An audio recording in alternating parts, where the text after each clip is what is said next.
시청자 여러분 안녕하십니까? 채널 K 뉴스입니다. 퀸즈 플러싱의 대표적인 한인 상권인 먹자골목의 관문 149가 교량이 재개통됐습니다.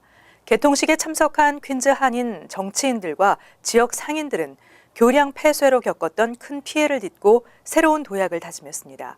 이보연 기자가 보도합니다.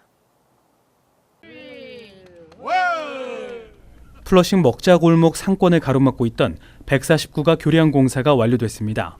오늘 오전 지역 정치인들과 주변 상인들 그리고 뉴욕시 관계자가 함께 교량의 재개통을 축하했습니다. 네, 오늘 이렇게 6년 동안 이 브리지 때문에 고생하는 우리 스몰 비즈니스 한인분들한테 너무 미안하고 고맙게 생각합니다. 더욱더 발전돼서 우리 그동안 애 많이 먹으셨던 속상하셨던 우리 소상인들 주름이 조금 펴졌으면 좋겠고 비즈니스가 좀 더 활성화됐으면 좋겠습니다. 149가 교량은 지난 2010년 3월 공사를 시작해 2년 후인 2012년 공사를 마쳤지만 부실 공사로 교량의 안전이 문제가 되고 부실 공사의 책임 소재를 놓고 공방을 벌이다 6년이 넘는 기간 동안 이용이 불가능했습니다. 다리 건너편 한인 상권은 그동안 막대한 피해를 입었습니다. 유동인구가 줄어 매출이 감소해 그동안 많은 업체가 이전과 폐업을 했습니다. 수차례 뉴욕시와 정치권에 진정도 하고 법적인 소송에 나서기도 했지만 별다른 대책이나 보상은 없이 시간만 지나갔습니다. 이번 이 교량 개통을 통해서 많은 동포들이 먹자골목을 사랑해 줄 수 있는 귀한 기회가 되지 않았나 이런 생각을 하고요. 한편 뉴욕시 교통국은 교량 주변에 파킹 미터를 설치 중에 있습니다. 그동안 장시간 주차하는 차량으로 방문객들의 주차가 불편했지만 미터 파킹이 운영되면 이용객들의 주차가 편리해질 것으로 보입니다. 채널 K 뉴스 이보현입니다. 뉴욕 주정부가 모기와의 전쟁을 선포했습니다. 뉴욕 주정부는 지카 바이러스의 확산을 막기 위해서 모기 유충 서식지로 지목되고 있는 전철 철로 사이 웅덩이에 살충제를 뿌리는 등 대대적인 방역 작업을 실시합니다. 앤드루 쿠오모 주지사는 2일 모기 유충 서식지로 지목되고 있는 뉴욕시 전철 철로 사이 웅덩이에 살충제를 살포하고 배수 시설을 개선시켜 부화를 막는 대대적인 지카 방역 작업을 전개한다고 밝혔습니다. 지난달 29일 플로리다주 보건국이 국내에서 모기에 의해 감염된 첫 지카 감염 확진 사례를 발표하면서 뉴욕주 역시 예방 조치에 나섰습니다. MTA와 주 보건국은 뉴욕시 전철 시스템 가운데 36개 지역을 선별하고 집중적으로 방역 작업을 펼칠 계획입니다. 특히 모기 서식 규모와 증감 상황을 계속 관찰하고 지카 바이러스를 옮기는 흰줄 숲 모기 서식 여부를 중점적으로 조사하겠다고 밝혔습니다. 또 이와 같은 방역 작업 외에도 지카 감염 방지 키트를 만들고 주택 소유주와 임산부에게 배포해서 바이러스 감염 피해를 최소화하겠다고 강조했습니다. 현재 뉴욕주에는 지카 감염 확진 사례가 537건이지만 뉴욕주에서 모기가 물려 감염된 사례는 아직 발생하지 않았습니다. 뉴저지주 건강보험사들이 내년도 보험료 인상을 추진하고 있습니다. 개인 건강보험료는 평균 7.5%, 소기업은 평균 10% 인상을 요청했는데요. 보험사들이 제출한 수준보다는 다소 낮은 수준으로 인상될 것으로 전망됩니다.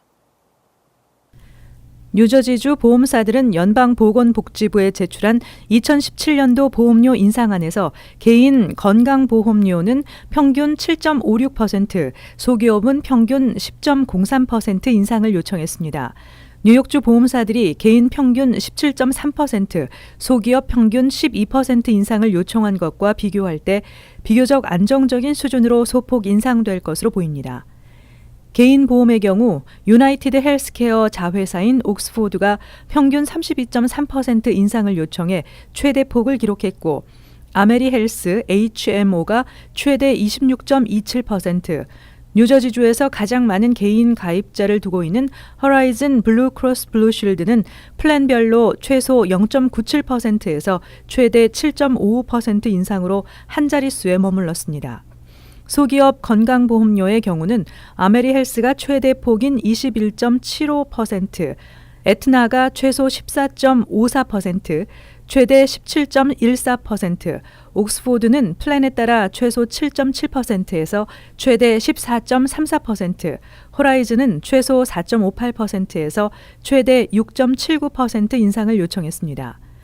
최종 인상률은 보건복지부와 주 은행보험국의 승인을 거쳐 오는 11월 전에 발표될 예정입니다. 보통 최종 승인 인상률은 보험사들이 제출한 수준보다는 낮게 책정됩니다. 입대 전 2년 이내 해외 방문 기간이 90일 이상인 외국인은 매분위 신청 대상에서 제외시키는 방안이 추진되고 있습니다. 입대 후 6개월 이내에 시민권을 취득할 수 있는 만큼 보완을 강화하겠다는 취지입니다. 이민서비스국이 3일 입대 전 2년 내 해외 방문 기간이 90일 이상인 외국인은 매분위 프로그램 대상에서 제외시키는 규정 개선안을 공개했습니다. 프로그램의 보완을 강화하겠다는 취지로 오는 17일까지 여론을 수렴하겠다는 계획입니다. 개선안에 따르면 입대 신청 직전 2년 이내에 해외 방문 기간이 90일 이상인 외국인은 매분위 신청이 허용되지 않습니다. 한편 매분위 신청은 미국에서 2년 이상 합법적으로 거주하고 있는 비이민 비자 소지 외국인이 대상이지만 새 개선안에는 교환 방문 비자를 소지하고 있는 외국인의 경우 미국 2년 이상 합법 거주 요건을 면제해주는 방안이 포함되어 있습니다. 해외 교환학생 등 제2비자 소지 외국인은 미합법 거주 2년 이상 요건을 충족하지 못하는 경우가 많아 매분위 신청 자격에서 제외됐습니다. 하지만 현재 매분위 신청 접수는 입대 정원 초과로 인해 무기한 중단된 상태입니다. 매분위 프로그램을 통한 육군 선발 인원은 연간 쿼터로 제한되기 때문에 수시로 오픈과 중단을 반복하고 있고 신청 접수 재오픈 시기는 불투명한 상황입니다. 올 가을 8학년에 올라가는 학생들부터 새 표준 시험에 합격해야만 졸업이 가능하게 됐습니다. 이렇게 되면 60%의 학생들은 학교를 졸업할 수 없게 된다며 학부모와 학생들이 거세게 반발하고 있습니다. 뉴저지주 교육국이 3일 오는 2021년부터 고등학생들이 새 표준 시험에 합격해야만 졸업을 할 수 있도록 하는 내용의 졸업 규정 개정안을 표결에 붙여 가결시키고 최종 확정했습니다. 올 가을 학기 8학년에 올라가는 학생들부터는 반드시 새 표준 시험에 응시하고 수학과 영어 과목에서 모두 합격 기준인 3등급 이상의 성적을 받아야만 졸업이 가능합니다. 합격 기준에 도달하지 못하는 학생들은 재시험을 치르고 합격점을 받아야 졸업할 수 있습니다. 현재 뉴저지 고등학생들은 표준 시험에 응시만 하면 합격 여부와 상관없이 졸업이 가능하고 응시하지 않더라도 졸업 시험을 SAT나 SCT 점수로 대체할 수 있었습니다. 주 교육국의 이번 결정이 내려지자 학생과 학부모들은 거세게 반발하고 있습니다. 학부모 단체인 Save Our School 뉴저지는 성명을 발표하고 교육국의 이번 결정은 오히려 학생들이 학교를 졸업하기 어렵게 만드는 것이라며 앞으로 60% 정도의 학생들은 학교를 졸업할 수 없게 될 것이라며 우려를 표명했습니다. 학교 교육 시스템 평가 결과 뉴저지주가 교육의 질과 학교 안전도 부문에서 각각 2위와 3위의 평가를 받았습니다. 반면 뉴욕주는 25위로 중하위권에 머무는 데 그쳤습니다. 재정 전문 웹사이트 웰렛허브는 미 전국 50개 주와 워싱턴 DC의 학교 교육 시스템을 비교 분석하고 결과를 발표했습니다. 그 결과 뉴저지주가 종합점수 69.13을 받으면서 73.65점을 획득한 매사추세츠주에 이어 2위에 올랐습니다. 뉴욕주는 51.61점으로 중하위권인 25위에 그쳤습니다. 이번 평가는 학생 교사 비율과 평균 SAT, SCT 점수, 중도 탈락률 등 17개 분야에 걸쳐 진행됐습니다. 뉴저지주는 교육과 질과 학교 안전도 부문에서 각각 3위에 올랐습니다. 반면 뉴욕주는 학교 교육 질 부문에서 32위, 학교 안전도 부문은 15위에 머물렀습니다. 매사추세츠와 뉴저지 다음으로는 커네티컷이 65.47점으로 3위, 버몬트가 64.75점으로 4위, 위스콘신이 51.6점으로 5위에 올랐습니다. 최하위는 루이지애나주가 총점 30.33점으로 가장 낮은 점수를 받았습니다. 뉴욕시가 무면허 택시 운전자에 대한 대대적인 단속에 나섭니다. 일반 차량으로 영업하는 차량이 주요 대상이며 적발된 운전자에게는 민사 몰수 방식으로 차량 압류 조치도 시행됩니다. 뉴욕시 택시 리무진 위원회는 올 하반기부터 조사관들을 투입하고 정식으로 발급된 라이센스 없이 승객을 태우거나 길거리에서 승객을 태우는 불법 택시 차량 색출에 나서겠다고 밝혔습니다. 이번 단속은 일반 번호판을 달고 길거리에서 사람을 태우거나 일반 차량으로 영업 행위를 하는 차량이 주요 대상입니다. 특히 라이센스 없이 택시 영업을 하다 적발된 운전자에게는 민사 몰수 방식으로 차량 압류 조치도 단행한다고 밝혔습니다. 기존에도 택시 리무진 위원회는 적발된 운전자가 벌금을 납부할 때까지 차량 압류 조치를 내렸지만 차량을 뺏긴 운전자가 TLC를 상대로 연방법원에 소송을 제기한 바 있습니다.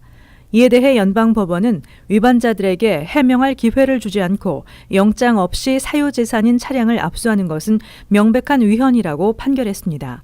다만 범죄나 불법 행위 혐의자를 기소하거나 유죄 확정 판결을 받지 않고도 범죄에 연루된 재산을 몰수할 수 있는 제도인 민사 몰수에 의한 압류는 헌법에 어긋나지 않는다고 덧붙였습니다.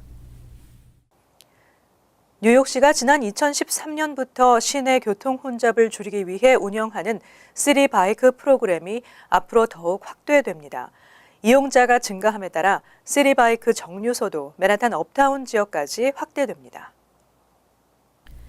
뉴욕시 당국이 3일 시티바이크를 이용하거나 주차할 수 있는 자전거 정류소를 맨하탄 어퍼 이스트 사이드와 어퍼 웨스트 사이에 추가했다고 밝혔습니다. 이번 주 내로는 85에서 110가 사이에 시티바이크 정류소 28곳이 새로 설치될 예정입니다. 현재 88가에서 5번가, 87가 암스테르담 애비뉴, 87가 웨스트엔드 애비뉴 등 3곳에는 이미 정류소 설치가 완료됐습니다. 뉴욕시는 지난 2013년부터 시내 교통 혼잡을 줄이기 위해 시티 바이크 프로그램을 선보였습니다. 처음엔 6,000대로 시작했지만 올해 말까지 10,000대, 2017년까지는 12,000대까지 늘린다는 계획입니다. 또 뉴욕시는 이달 말까지 새롭게 등록하는 시티바이크 가입자들에게 연간 이용료 155달러에서 25달러를 할인해 준다고 밝혔습니다. 이어서 LA 지역 한인사회 소식입니다. 캘리포니아 북부에서 발생한 산불이 빠른 속도로 확산되고 있습니다. 가주 소방국에 따르면 어제 오후 레이크 베리에사 인근에서 시작된 산불이 나파와 욜로 카운티 지역에 퍼지며 지금까지 산림 4,000에이커가 전소됐습니다. 콜드 파이어로 명명된 이 산불은 5%의 더딘 진화율을 보이고 있는 가운데 산불이 발생한 지역으로 향하는 128번 하이웨이는 임시 폐쇄된 상태입니다. 또 인근 35개 가구에 강제 대피령이 내려졌고 지역 주민과 야영객 등 100여 명은 모두 대피했습니다. 한편 지난해 7월에도 레이크베리에사 인근에서 산불이 발생해 6,000에이커가 전소된 적이 있어 이 지역 산불 예방에 허술한 게 아니냐는 지적도 나오고 있습니다. 건강검진을 위해 한국을 방문해야 하는 미주 한인들에게 온라인을 통해 쉽게 예약할 수 있는 방법이 생겼습니다. 보험회사 천하보험은 어제 한국 내 건강검진을 위한 온라인 예약 사이트 메디투코리아.com을 출범하고 사이트의 공식 오픈을 알렸습니다. 메디투코리아.com 방문 시 사용자들은 검진 목록과 비용을 병원별로 비교할 수 있으며 병원 예약 뒤 2-3주 안에 검진을 받을 수 있습니다. 메디투코리아.com 측은 병원들이 지역별로 나뉘어 있어 가까운 병원을 선택한다는 장점이 있고 검진 비용도 내국인들이 지불하는 수준으로 낮춰 비용 부담을 줄였다고 전했습니다. 또 협력업체로 참여한 아시아나항공과 롯데호텔 등의 할인 혜택도 사이트 이용자들에게 제공될 계획입니다. 월드리포트입니다. 한풀 꺾이긴 했지만 더워도 너무 덥다는 말이 절로 나올 만큼 더웠죠. 또 미국뿐만 아니라 한국 그리고 전 세계적으로 지구가 펄펄 끓고 있다 해도 과언이 아닐 폭염이 기승을 부리고 있습니다. 중국 충칭의 한 워터파크. 사람들이 큼직한 얼음덩이를 안고 다니거나 얼음으로 몸을 서로 문질러줍니다. 40도에 육박하는 무더위에 물놀이로도 더위가 가시지 않는 탓입니다. 장수성의 지하철역은 더위를 피해 나온 시민들로 북적댑니다. 아예 나들이를 나온 듯 돗자리까지 챙겨 나온 가족들도 많습니다. 아열대성 고기압이 지속되면서 중국 내륙 지방의 기온은 최고 42도까지 치솟았습니다. 지면 온도는 50도를 넘어 노점에서 팔던 계란이 병아리로 부화하는가 하면 주차돼 있던 차에서 불길이 치솟는 아찔한 사고가 벌어지기도 했습니다. 이라크에는 50도를 넘나드는 살인적인 더위가 닥쳤습니다. 지난 22일엔 남부 바스라의 수은지가 54도까지 치솟아 역대 세계 기록 2위를 기록했습니다. 전쟁 후유증으로 전력과 식수까지 부족해 시민들은 말 그대로 더위와의 사투를 벌이고 있습니다. جينا ناخذ ثلج لان الثلج دنيا حاره وما جاي يتوفر عندنا لا الكهرباء لا تلحق ثلاجاتنا لا تلحق مجمداتنا الكهرباء ما متوفر عندنا. 미국에는 40도를 웃도는 슈퍼 폭염이 몰아쳐 27개 주에 폭염 경보가 내려졌습니다. My daughter doesn't want to put any clothes on, just her swimsuit. 도시마다 더위를 식히기 위한 자구책을 마련하고 있지만 더위에 취약한 노인과 어린이 등 인명 피해도 잇따르고 있습니다. 전 세계적으로 찜통 더위가 기승을 부리고 있는 이유는 열돔 현상 때문입니다. 대기권 중산층에서 발달한 고기압이 오랜 기간 정체해 뜨거운 공기를 지면에 가둬놓고 있다는 겁니다. And inside of that glass greenhouse, surfaces are warming up, but that glass does not allow that heat to go back, to leave. 세계 기상기구는 올해 6월까지 14개월 연속 기온과 해양 온도가 월간 최고 기록을 경신했다며 올여름이 가장 무더운 해가 될 것으로 전망했습니다. 탄소가스 배출을 당장 줄이지 않으면 폭염과 폭우, 산불과 가뭄을 몰고 오는 기상이변은 더욱 심각해질 거란 경고도 덧붙였습니다. 간추린 소식입니다. 퀸즈 와이스톤에 위치한 상가에 대형 화재가 발생해 한인 슈퍼마켓을 비롯한 3개 업소가 전소됐습니다. 뉴욕시 소방국은 2일 오후 9시 5분쯤 윌렛 포인트 블루바드와 150가 코너에 위치한 스트로베리 팜 빌딩에서 원인을 알 수 없는 화재가 발생했다고 밝혔습니다. 화재는 인근 런드리맥과 드라이클리너스 등 3개 업소를 전소시킨 후 5시간 만에 진화됐습니다. 인명피해는 없었지만 소방관 4명이 경미한 부상을 입어 인근 병원으로 이송됐습니다. 최윤희 뉴욕 한인 학부모협회 공동회장이 국민교육 발전에 기여한 유공자로 선정돼 한국 정부가 수여하는 대통령상을 받았습니다. 뉴욕 한국교육원은 최윤희 회장이 퀸즈 플러싱 소재 JHS 189 중학교의 학부모 코디네이터로 근무하며 뉴욕 주류사회에 한국 교육 문화를 알리고 한인사회 교육을 발전시킨 공로가 인정돼 대통령 표창을 수상하게 됐다고 밝혔습니다. 온라인에서 가상의 팀을 꾸려 다른 팀과 경기를 하고 우승팀을 가리는 이른바 데일리 판타지 스포츠가 뉴욕주에서 다시 허용됐습니다. 앤드루 쿠오모 뉴욕주지사는 3일 지난해 영업 정지 명령을 내린 데일리 판타지 스포츠 운영업체인 드래프트킹스와 팬듀얼사에 대해 영업을 허용하는 법안에 서명했다고 밝혔습니다. 데일리 판타지 스포츠를 통해 세금 수입을 확보할 수 있고 주민들의 자유를 억압할 수 없다는 취지입니다. 빌 드블라지오 시장이 총 22개의 공립학교 운동장을 일반에 개방하겠다고 밝혔습니다. 우선 3일 12개 학교 운동장이 개방되고 나머지 10개 운동장은 오는 가을부터 추가로 개방될 예정입니다. 드블라지오 시장은 학교 운동장 확대 프로그램의 일환으로 2030년까지 총 4,800만 달러를 투입하고 많은 지역 주민들에게 운동을 할 수 있는 공간을 제공하는 것이 목표라고 설명했습니다. 환율과 증권 소식입니다.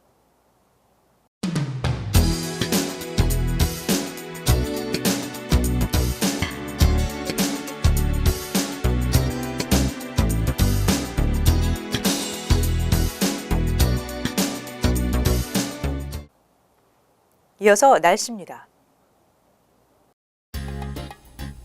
금요일은 화창하고 좋은 날씨가 되겠습니다. 낮 최고 기온은 83도, 섭씨 28도, 밤 최저 기온은 72도, 섭씨 22도 예상됩니다. 토요일은 강한 천둥 번개와 함께 한두 차례 소나기가 오겠습니다. 일요일은 대체로 화창하겠습니다. 월요일도 매우 맑은 날씨 예상되고 있습니다. 항상 여러분과 함께하는 채널K 뉴스 여기서 마칩니다. 시청해주신 여러분 고맙습니다.